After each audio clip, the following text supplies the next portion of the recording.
ಎಲ್ಲರಿಗೂ ಸಂಕ್ರಾಂತಿ ಹಬ್ಬದ ಶುಭಾಶಯಗಳು.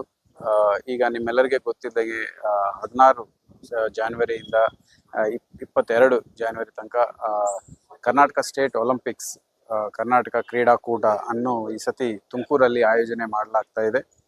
ಅದಕ್ಕೆ ಮಾನ್ಯ ಮುಖ್ಯಮಂತ್ರಿ ಅವರು 16ನೇ ತಾರೀಕಿನ ಮತ್ತು ಗವರ್ನರ್ ಅವರು 22ನೇ ತಾರೀಕಿನ ಬರ್ತಾ ಇದ್ದಾರೆ.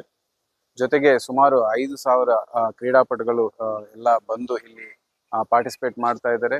ಸೊ ಇದೊಂದು ದೊಡ್ಡ ಸ್ಪೋರ್ಟ್ಸ್ ಫೆಸ್ಟಿವಲ್ ಅಂತ ನಾನು ಹೇಳಕ್ಕೆ ಇಷ್ಟಪಡ್ತೀನಿ. ಅಂಡ್ ಅದಕ್ಕೆ ಬೇಕಾಗಿರುವ ಎಲ್ಲ ಸೆಕ್ಯೂರಿಟಿ ಅರೇಂಜ್ಮೆಂಟ್ಸ್ ಮಾಡಲಾಗಿದೆ. ಅಂಡ್ ಈಗ ಯೂತ್ ಯಾರು ಆಚೆಯಿಂದ ಬರ್ತಾರೆ ಅವರಿಗೆ ಬೇಕಾಗಿರುವ ಸೇಫ್ಟಿ ಮೆಜರ್ಮೆಂಟ್ಸ್ ಮತ್ತು ಲೋಕಲ್ಸ್ ನಮ್ಮವರು ಈ ಆಟಗಳನ್ನು ನೋಡಕ್ಕೆ ಬರ್ತಾ ಇರುವ ಅವರಿಗೆ ಏನು ಬೇಕಾಗಿರುವ ಅರೇಂಜ್ಮೆಂಟ್ಸ್ ಎಲ್ಲ ಮಾಡಲಾಗಿದೆ. ಸೊ ದಯವಿಟ್ಟು ಎಲ್ಲರೂ ಬಂದು ಹೆಚ್ಚು ಪಾರ್ಟಿಸಿಪೇಟ್ ಮಾಡಿ, ಎಸ್ಪೆಷಲಿ ಮಕ್ಕಳನ್ನು ಕರ್ಕೊಂಡು ಬನ್ನಿ. ಈ ಸ್ಪೋರ್ಟ್ಸ್ ಅನ್ನು ನೋಡಿ ಇನ್ಸ್ಪೈರ್ ಆಗೋಕ್ಕೆ ಇದು ಒಂದು ಒಳ್ಳೆ ಅವಕಾಶ. ಅಂಡ್ ಇಲ್ಲಿ ಯಾರು ಸೆಲೆಕ್ಟ್ ಆಗ್ತಾರೆ ಅವರು ಈ ಮುಂದಿನ ದಿನಗಳಲ್ಲಿ ನ್ಯಾಷನಲ್ಸ್ಗೆ ಹೋಗ್ತಾರೆ. ಸೊ ಆಗಿರೋದ್ರಿಂದ ಎಲ್ಲರೂ ತುಂಬಾ ಎನರ್ಜಿಯಿಂದ ಪಾರ್ಟಿಸಿಪೇಟ್ ಮಾಡ್ತಾರೆ. And I wish every one best wishes. And ಜೊತೆಗೆ ಮಕ್ಕಳು ಸಹ ಮುಂದಿನ ದಿನಗಳಲ್ಲಿ ಈ ತರ ಸ್ಪೋರ್ಟ್ಸ್ ಪಿಕಪ್ ಮಾಡ್ಬೇಕಂತ ಕೋರ್ಕೊಡ್ತಾ ಇದ್ದೀನಿ. Thank you.